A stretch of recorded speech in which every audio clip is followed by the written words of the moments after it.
जय श्री श्याम स्टूडेंट्स, मैं Jyoti Sharma daily current affairs की क्लास में आप सभी का स्वागत करती हूँ। तो अपने करंट अफेयर्स के क्वेश्चन स्टार्ट करते हैं। चलो, विधानसभा में राजस्थान प्लेटफॉर्म आधारित गिरद कर्मकार विधेयक 2023 कब पारित हुआ है? तो ये पारित हुआ है 24 जुलाई 2023 को। कब पारित हुआ है स्टूडेंट्स? 24 जुलाई 2023 को। और इसकी डेट याद रखना मोस्ट है, ये एग्जाम की दृष्टिकोण से बहुत ही महत्वपूर्ण है। स्टूडेंट्स, आपने सुना होगा बजट 2023-24 में कहा कि राजस्थान में एक जो गिरग वर्कर आते हैं। अब आप सोचोगे गिरग वर्कर क्या होते हैं, कौन होते हैं? तो गिरग वर्कर वो होते हैं जो जैसे हमने कोई ऑनलाइन खाना मंगाया या कोई भी ऑनलाइन चीज मंगाई और उस ऑनलाइन चीज को जो सप्लाई देने आता है, जो व्यक्ति सप्लाई देने आता है, उसको कहा जाता है गिरग वर्कर।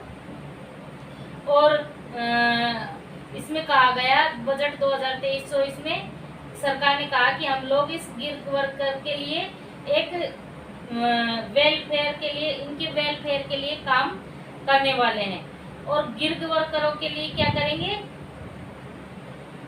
जो आते हैं गिरग वर्कर, वो क्या है, मतलब अपने एक ट्रांजैक्शन पर कार्य करते हैं। जैसे कि वो उनको दिन में 10 सप्लाई दी या 5 सप्लाई दी, कितनी सप्लाई दी, उस आधार पर उन गिरग वर्करों की क्या होती है, सैलरी बनती है उनकी सप्लाई के आधार पर।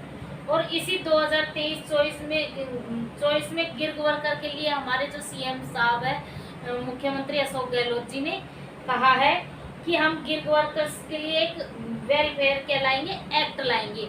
वेलफेयर मतलब उनके हित में कार्य करने के लिए एक एक्ट लाएंगे। और इस एक्ट को लाने की क्या कर दी है, घोषणा की है। और इसमें कहा गया है कि इसके तहत जो गिरग वर्कर है, जो गिरग वर्कर्स हैं, उनके लिए क्या किया जाएगा, एक वेलफेयर बोर्ड्स का गठन किया जाएगा। तथा इसकी के तहत कहा कि गिरग workers welfare and development and fund का भी गठन किया जाएगा। और यह फंड कितने का होगा? ये होगा 200 करोड़ रुपए का। और अब इन्हीं गिरग वर्कर्स के लिए राजस्थान विधानसभा में 24 जुलाई 2023 को एक विधेयक पारित हुआ।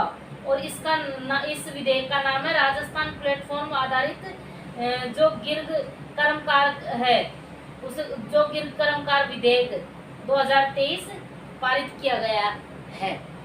नेक्स्ट क्वेश्चन पर आगे बढ़ते हैं।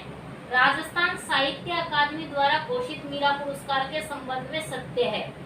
तो इसके अंतर्गत वर्ष 2019 के लिए 19-20 के लिए गोविंद माथुर की काव्य कृति मुड़कर देखता है जीवन को, उसके लिए दी गई, किसको दी गई 2019-20 का? तो वो दिया गया गोविंद माथुर को।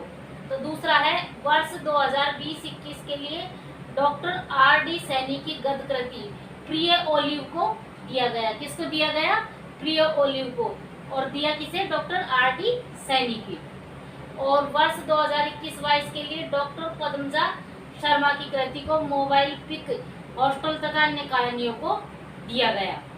और चौथा वर्ष 2022-23 के लिए रति सक्सेना की काव्य कृति हंसी एक प्रार्थना को दिया गया मीरा पुरस्कार। तो स्टूडेंट्स, ये जो चारों वाक्य है, ये चारों वाक्य ही सत्य है। आपने सुना होगा राजस्थान में एक साहित्य अकादमी है। और राजस्थान साहित्य अकादमी का उद्देश्य क्या है? तो राजस्थानी साहित्य का विकास और राजस्थानी साहित्य को प्रोत्साहन देना और राजस्थानी साहित्य को ज़्यादा से ज़्यादा प्रोत्साहित करना और विकास करना इसका उद्देश्य है। और ये जो राजस्थानी साहित्य अकादमी है, ये कहाँ स्थित है? तो ये उदयपुर जिले में स्थित है। और ये राजस्थानी साहित्य अकादमी है, इसके अध्यक्ष कौन है? तो इस राजस्थानी साहित्य अकादमी के अध्यक्ष है दूलाराम सहारण। दूलाराम सहारण इसके अध्यक्ष है। और इस राजस्थानी साहित्य अकादमी द्वारा एक पत्रिका भी जारी की जाती है, उसका नाम है मधुमती। ये मासिक पत्रिका है और ये राजस्थानी साहित्य अकादमी उदयपुर द्वारा जारी की जाती है। और स्टूडेंट्स, अभी आपको पता होगा ये जो राजस्थानी साहित्य अकादमी है, इसके द्वारा एक पुरस्कार दिया, मतलब सर्वोच्च पुरस्कार कौन सा दिया जाता है? तो राजस्थानी साहित्य अकादमी द्वारा दिया जाने वाला सर्वोच्च पुरस्कार है मीरा पुरस्कार। और इसी अकादमी द्वारा वर्ष 2019-20 व वर्ष 2020-21 व वर्ष 2021-22 वर्ष 2022-23 इनके पुरस्कारों की क्या की गई थी, घोषणा की गई। और आपको पता होगा कि थोड़े दिन पहले वर्ष 2022-23 के पुरस्कारों की घोषणा तो कर दी गई थी। 2022-23 के पुरस्कारों की घोषणा कर दी गई थी, और जिसमें जो ये मीरा पुरस्कार है, तो ये किसे दिया गया था, ये मीरा पुरस्कार तो ये दिया गया था रति सक्सेना को ये पुरस्कार दिया गया था। और इनकी रचना है हंसी एक प्रार्थना। लेकिन जब कोरोना का समय आ गया था, कोरोना काल चला था, तो उस टाइम सारी व्यवस्था अस्त व्यस्त हो गई थी, तो उस टाइम किसी को भी पुरस्कार नहीं दिया गया था। और उन पुरस्कारों की घोषणा क्या की गई है, अब की गई है। और कोरोना के समय जैसे 2019-20, 2020-21, 2020-21 और 2021-22 इन तीनों सालों में किसी भी व्यक्ति को कोई पुरस्कार नहीं दिया गया।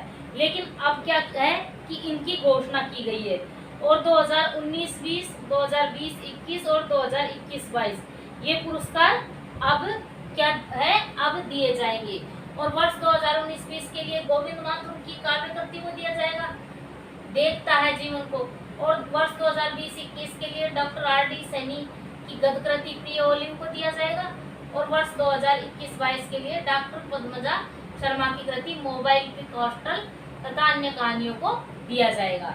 और वर्ष 2022-23 के लिए रति सक्सेना को यह पुरस्कार, मीरा पुरस्कार दिया जाएगा जी। अब नेक्स्ट क्वेश्चन पर आगे बढ़ते हैं। क्वेश्चन नंबर 3, केंद्रीय युवा मामले खेल मंत्रालय द्वारा आयोजित क्विज